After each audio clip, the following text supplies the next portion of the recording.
C. Joseph Vijay எனும் நான்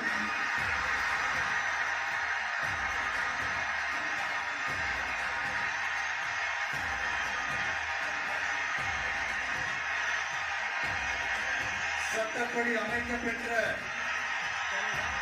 இந்திய அரசியல் அமைப்பின்பால் உண்மையான நம்பிக்கையும் மாறா பற்றும் கொண்டிருப்பேன் என்றும் இந்திய நாட்டின் ஒப்பில்லாத முழு முதல் ஆட்சியையும் ஒருமையையும் நிலை நிறுத்துவேன் என்றும் தமிழ்நாட்டு அரசின் முதலமைச்சராக உண்மையாகவும் உளச்சான்றின்படியும் என் கடமைகளை நிறைவேற்றுவேன் என்றும்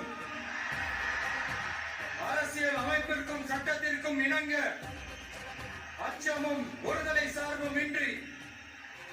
விருப்பு வெறுப்பை விலக்கி